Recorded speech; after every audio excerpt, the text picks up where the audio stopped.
Shalom, Assalamualaikum warahmatullahi wabarakatuh. Perkenalkan, nama saya Shalimit Agnesia Jessica Goni dengan NIM 2214201174, kelas A6 semester 2, Fakultas Keperawatan Universitas Pembangunan Indonesia Manado. Tujuan pembuatan video kali ini untuk memenuhi tugas ujian tengah semester mata kuliah komputer dasar oleh dosen pengampu Mary Meini Taju STMkom. Pada saat ini saya akan membahas tentang komputer, di antaranya software, hardware, dan brainware. Berikut pembahasannya. Pengertian software. Software adalah suatu bagian dari sistem komputer yang tidak memiliki wujud fisik dan tidak terlihat karena merupakan sekumpulan data elektronik yang disimpan dan diatur oleh komputer berupa program yang dapat menjalankan suatu perintah. Software menurut para ahli, yang pertama Wiwit Sutomo. Menurutnya, software adalah nyawa dari sebuah hardware atau komputer karena tanpa adanya perangkat lunak, maka komputer hanyalah sebuah hardware yang mati dan tidak dapat digunakan. Yang kedua, Roger S. Pressman. Menurutnya, pengertian software adalah suatu perintah program dalam sebuah komputer apabila dieksekusi oleh usernya akan memberikan fungsi dan petunjuk kerja seperti yang diharapkan oleh usernya. Yang ketiga, Melvin Shafrizal Daulay.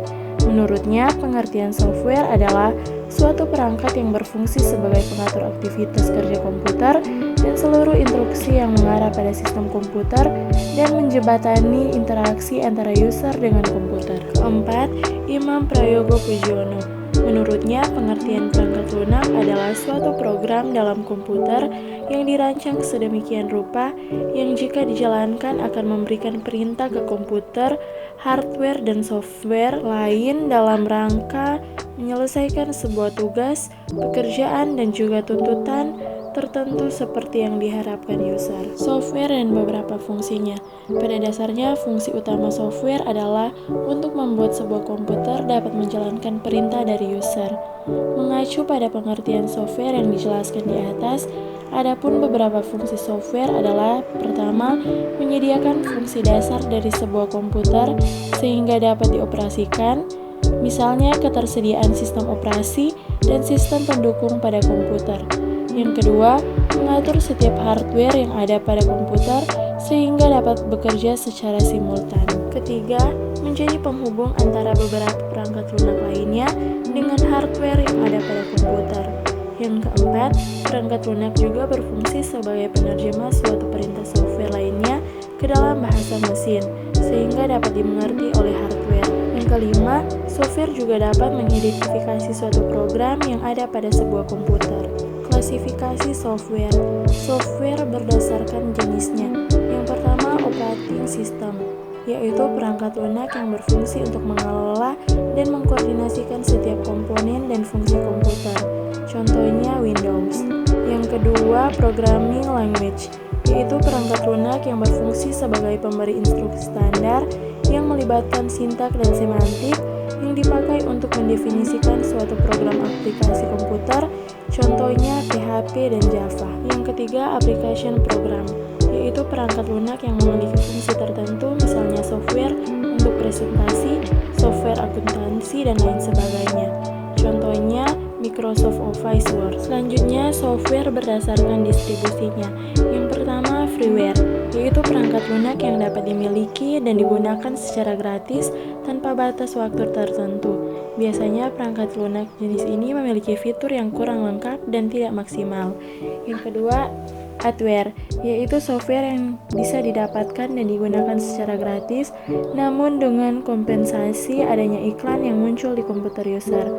Yang ketiga, spyware, yaitu perangkat lunak yang dibuat khusus untuk memata-matai segala aktivitas pengguna komputer. Biasanya software jenis ini banyak disalahgunakan, misalnya untuk mencuri data dari komputer lain. Yang keempat, open source, yaitu software yang kode sumbernya dapat dibuka, diubah-ubah, ditingkatkan, dan disebarluaskan. Biasanya software jenis ini dapat diperoleh secara gratis dan dapat dikembangkan oleh orang lain dengan lisensi General Public License. Kelima, shareware, yaitu piranti lunak untuk keperluan tertentu yang dibagikan secara gratis. biasanya sebagai demonstrasi dengan fitur terbatas dan penggunaannya untuk waktu terbatas. Contoh software. Yang pertama Microsoft Windows, yaitu sistem operasi komputer yang berbasis command line. Yang kedua Microsoft Office Word, yaitu piranti lunak yang berfungsi untuk membuat dan mengedit sebuah dokumen. Ketiga Microsoft Office PowerPoint, yaitu software untuk membuat presentasi video dan lain-lain. Yang keempat Google Chrome, yaitu software yang berfungsi sebagai internet browser. Yang kelima Photoshop, yaitu software untuk membuat dan mengedit gambar atau foto. Yang keenam VCL Media Player, yaitu software pemutar video. Yang ketujuh Faston Image Viewer, yaitu software untuk membuka dan mengedit file gambar di dalam komputer. Berikutnya hardware.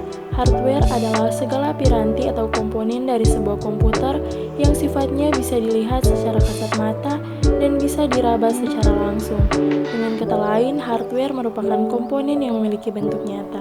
Fungsi hardware yang pertama menerima input, yang kedua mengelola data atau informasi, yang ketiga memberikan output, yang keempat menyimpan data atau informasi.